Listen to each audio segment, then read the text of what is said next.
this is a lively crew. Are you ready? Are you ready for this? Yeah. Wow.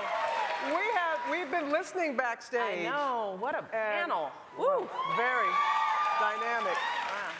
And let's pick up. Well, how are you? I'm great. Good to see you. How are you? Oh, I'm doing well. Doesn't Robin look good? Oh, thank you. She looks good. Oh. You're just saying it because it's true. No. But it has been all day long here. Yeah. And that lively group discussion that just preceded us, talking about the role of women in the workplace. Yeah. And the fact that nearly half of the workforce is made up of women. Yet when you see the Fortune 500 companies, only 24 women are CEOs. Yeah. That's less than 5%. And like everyone, if you're involved in any type of work, you want to be in an environment where you can excel and you can grow. So what do we need to do to change that environment? You know, I think you've heard it all day today. We have to use our voices, particularly the young generation. Because we have to realize now that the numbers are on our side, right? More and more people are realizing that this is an issue for everybody. And we have to use our voices, our power, and our leverage to make demands, to feel like we can make the request, to make the ask to our employers. I mean, I had to find that voice within me myself, and it occurred during after the birth of Sasha. And Barack, I think he mentioned this, so everybody's like, what was he talking about? Well, this is what he was talking about. This is what he was talking about. I had, sort of dealt with the tug of how am I balancing things. Barack was in Springfield, then he was in Washington. I was in Chicago trying to manage these two beautiful girls, trying to still hold down a part-time job. The first thing I tried to do, which was a mistake, was that I tried the part-time thing. But what I realized was that I got gypped on that front.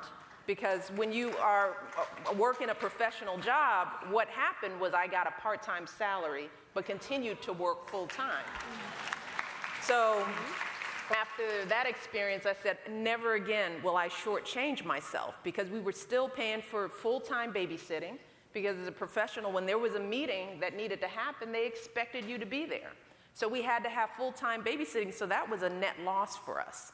Then I had Sasha, and we lost our babysitter, which was probably the worst time of my motherhood. I was so devastated, because that balance, that work-family balance, is so fragile. And you realize how fragile it is that with a blink of an eye, a broken toilet, a sick child, a sick parent, that balance is thrown off. And after we lost that first babysitter, someone we developed trust with, you let them in their home, they were wonderful, they loved your kid, and then they left, and she left for good reason. She left because she needed to make more money. But it was devastating. And I said then, I quit. I just forget it. I'm not doing it again. But I got a call from the University of Chicago Hospital. They wanted me to interview for a job. And by then, I was ready to be done, but that empowered me. I said, I don't even want this job. So I'm gonna go to the interview, and I'm just gonna be whoever I'm gonna be.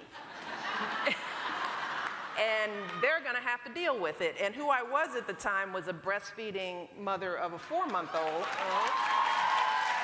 So, I didn't have a babysitter, so I promptly took Sasha to the interview with me, and I thought, look, this is who I am. I got a husband who's away, I've got 2 little babies, they are my priority. If you want me to do the job, you gotta pay me to do the job, and you've gotta give me flexibility. And flexibility means that I will work my tail off for you, but you better pay me and value my family. And the guy said, of course. And I thought, are you kidding? And so I became a vice president at the University of Chicago Hospitals, and it was one of the best experiences that I had, because he put my family first. And I felt like I owed that hospital because they were supporting me. And that's what we have to have. We have to get employers to understand that this is about their bottom line as well. So your approach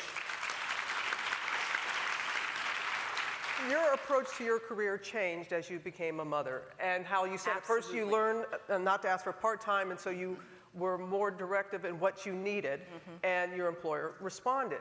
There are a lot of people, though, that are going to say, yeah, but I'm at risk if I do that. I might lose my job. I really need this job. That's true. That's why it's so important for women and men who are in the position to make these demands to do it. So this isn't just, this fight isn't about me or Barack, because things are different now, We live in the White House. Grandma lives upstairs, thank God, and we have resources that we never could have imagined. So this isn't, the fight isn't about us, it's about every mother and father out there who doesn't have the leverage to make those demands. We're fighting for them because we know how bad it is. We know how tough it is. I knew back then when I was a vice president at a hospital, I understood the advantage that I had. If I were a teacher or a bus driver or a nurse or a shift worker, which my father was, there is no room for that kind of negotiation if you're an hourly worker. But the needs are even greater because the balance is it's even more delicate for many working families, folks on an hourly wage. Childcare is beyond expensive. I mean, we had, the luxury of looking at nannies, right? And we couldn't even afford to keep the one we had. But, we weren't looking at the cost of childcare, taking your baby, packing them up, putting them in the car seat, dropping them off, at a childcare center, coming back. I mean, just that emotional tug on its own is powerful. And it is not lost on either me or Barack how tough it is, which is why we all have to be in this fight. This is something that we're doing for each other. You bring up so many excellent points. I know. Really. And there's so many. I know.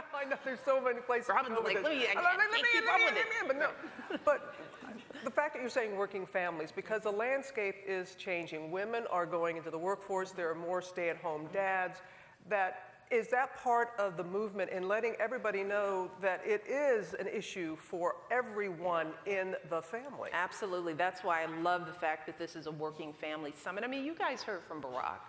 I mean, at least you heard from him, but what I heard that he talked about was just how important those first months that he had with the girls was, and men, understand that you need that time too, because that bonding time, that time that he spent getting up, taking the late night shift, not only did it save me, gave me some sleep and some peace of mind, but he connected with our girls in a way that I still see.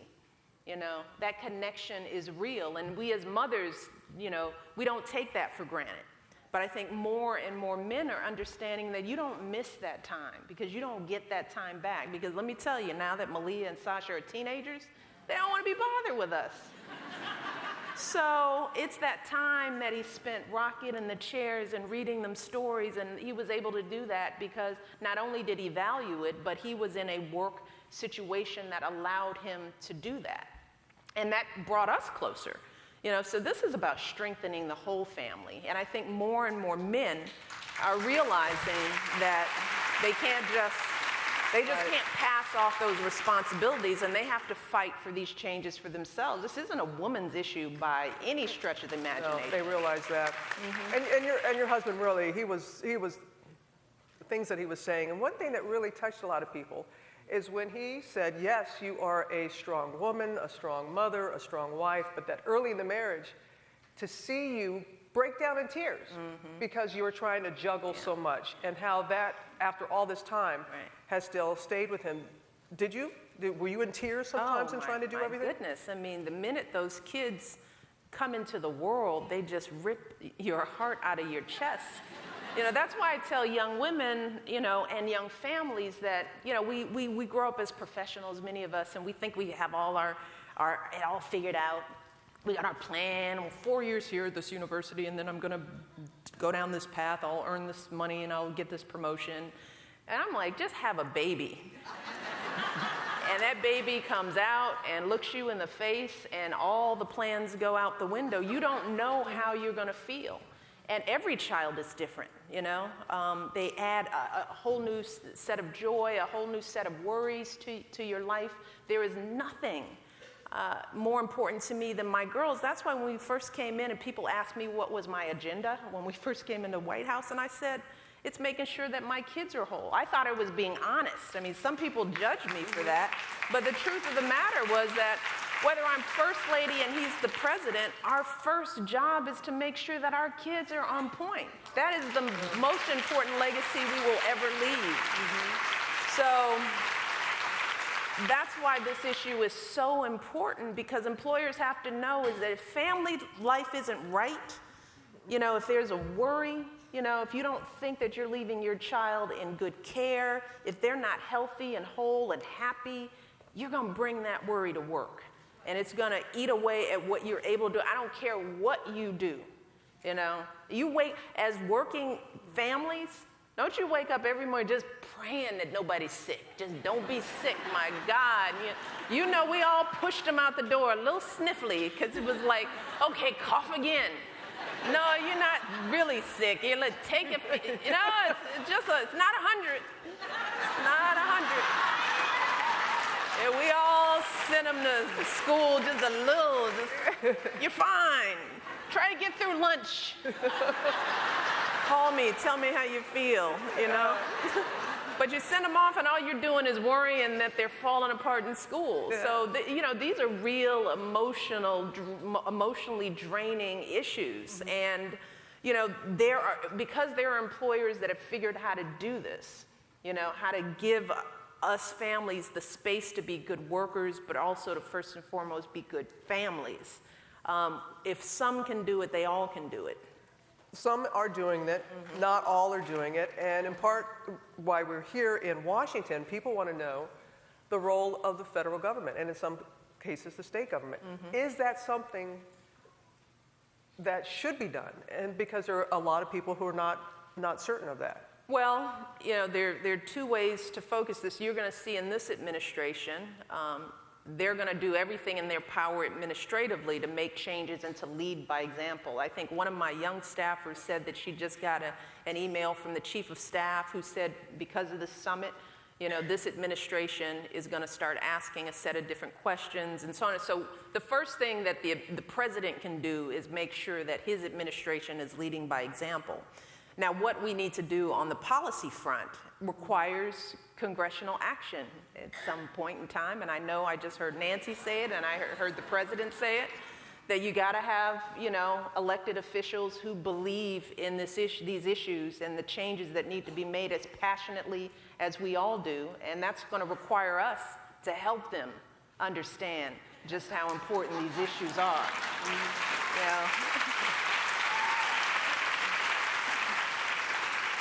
But you know, there are some who feel, when we talk about minimum wage and equal pay, but mainly minimum wage. And I think the first time we sat down and had an interview, you brought it up. You were passionate about it then and fighting and saying how important and knowing the importance of that. When there are people that are there who are saying it's going to cause jobs to be lost, it's such a political debate. What can we do if you lose that debate? What can be done to push that through? Well, I think building momentum, you know, because again, most employers are private employers. They can make decisions based on what's most financially expedient for them. And studies are showing that having a fair wage, having decent family leave policies and the like, creating a flexible environment, that improves the bottom line for companies. And we have to start getting that information out so that every company looks at the bottom line for themselves. The question is everybody even looking at it? Because if we've allowed this not to be an issue, because we're sucking it up, and let me tell you, women, we suck it up. We're just going to figure it out. Maybe it's me. The reason why I feel crazy, it's not because we tell ourselves, I should be able to manage this, right? I should be able to have a full-time job and pick my kids up from daycare and drop them off and cook a meal and fry it up in the pan and all that stuff. And never let him forget he's the man. That part too. I'm a woman. Yeah, Anjali. well, Remember that? Anjali. Yeah. I'm old school, baby. I'm old school. Yeah, what Robin said. But because we wind up taking these issues on and we're just going to do it all, right? We're not focusing on the need to push for change. And the 21st century workplace, as you have pointed out, it's very different. You know, women are working more, men are understanding their value as caregivers, women are primary breadwinners. I mean, we could go on and on and on. Things are different. So we can't keep operating like everything's the same. And that's what many of us have done. And I think it's up to us to change the conversation. And this summit, hopefully, is the beginning of a shift in dialogue so that, as Nancy said, as our good speaker said, we have to change the public conversation. And we can't underestimate the power of that. You can't just wait for politicians to do what you think they should know you want to do. They have to feel the pressure. And that's the job of all of us. And it starts here. But these conversations have to continue at the regional level. I know many people have been working. Absolutely. This is just the beginning. And it has to be a movement, and there has to be momentum, and it has to continue and to the point where the pressure is too real, and that this is the conversation that we're having at every socioeconomic level, within every race and every community, that we are now demanding that we can have the resources to do it all, to be good workers, to earn a decent living, and to raise our families so that they're whole and happy and healthy. That is the American way. That is the American way. And it was said here about how there are more women that are in law school and medicine and other fields, but when it comes to the STEM field, the one, science, technology, engineering, and mathematics, that's where the growth is. That's where women can make even more money in any other field. But yet, women, even though there are more of us on college campuses, we're not in those fields. Yeah. And there seems to be a stigma still attached to that. How do we eradicate that? Well, we have to start very early on, and more resources are being put into encouraging more women and girls to enter STEM fields. But as you all know, it starts very early on. You've got to create that pool because so much of that field requires the stair steps of math and science, and you can't sort of skip a step because everything builds upon everything else. And so many girls shy away from math and science. They automatically say, oh, I'm not good at that. I was a victim of that. I didn't go to medical school because I thought I wasn't good at sciences. My mother told me I talked a lot, so I went to law school. But we've got to get girls when they're young, right. Before they, move away or sort of buy into the mythology that women can't do these things. So we have to start very early. You had said in I think it was Parade Magazine, that you and your husband would like your daughters to get a minimum wage job, to build character, to understand what it's like. What kind of job would you like to? What do you say that? Care. I don't care. Just a job that pays them. It really doesn't matter what it is. I think the whole point is that they, learn how to roll up their sleeves and work hard and understand what the vast majority of folks in this country have to do to earn a living, and that it's not glamorous and that it's not fun all the time. And there are people who get up every day for their entire lives and go to a job that's not fun. And they do it to put food on the table. My father was one of those folks, one of those men, and just watching him get up every day and go to work and go to a job that wasn't exciting and glamorous, but to go to a job that paid the bills and sent us to college, it motivated me to never take my education or my opportunities for granted. And I want my girls to understand that firsthand. And when you and your husband, when you leave Washington, let's see, Malia will be in college. I know. Sasha will be in high school. There are many people that are wondering, what's your next act? Will it be political? Yes, you. No, it will not be political. No. Yeah, no, it definitely will not be. It will be mission-based. It will be service-focused. It will, but not in that regard. Yeah. Well, here we are. We're talking. We have Nancy Pelosi that was up here. We have women at the Supreme Court, and there are many feeling that if we're going to talk about leadership, and that's what we're doing here, that a woman president is part of that. And what an example that would set for your girls and for young boys and for all of us. Absolutely. Do you foresee that happening, and when should that happen? That should happen as soon as possible.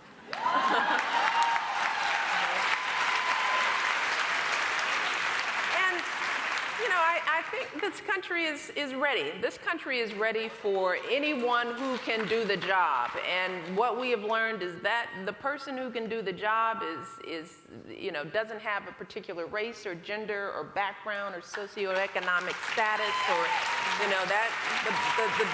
the person who should do the job is the person who's the most qualified. And I think we have some options, don't we? You sure you're not getting into politics? Because that answer was really good. That was a real good. I am positive. In the time that we have remaining, as I said, you're the closing act. There has been a whole day of just great dialogue, and people want a great day, and people want to feel. And I was talking about this because the last time I saw you was Dr. Angelo's service, and we had all said, and it was up there in the chapel, about how people will forget what you said, people will forget what you did, but people will never forget how you made them feel. And there is a sense of how people are going to feel when they leave this day, this summit. What is it that you want them to know? People should feel energized and empowered. That's what, and I sense that in the room today. I was backstage saying hi to some folks, and you guys were, feeling it. And that's a good thing. That's the word on the street, is that, this was a very uplifting day. But this is just a day, right?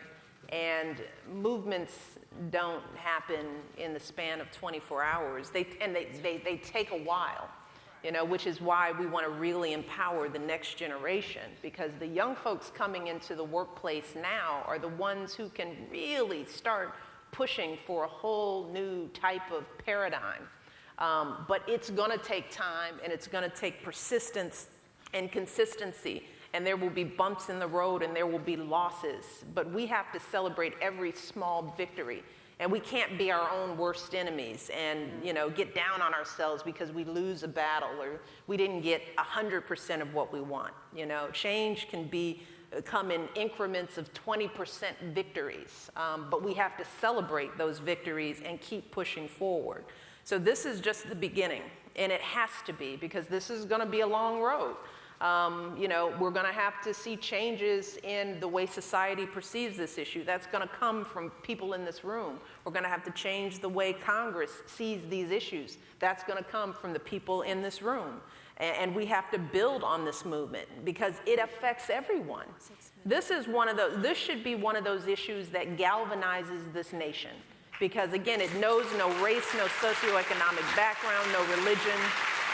It's something that we all should be able to pull around, but we all have to be out there pushing this forward, and that is my hope for today. That this is just the beginning of an important conversation that's going to continue for years and years to come until we're finally up there with other leading nations who've had amazing work-family policies for a much longer time. There's no excuse for America to be following on this issue. We should be leading on this issue.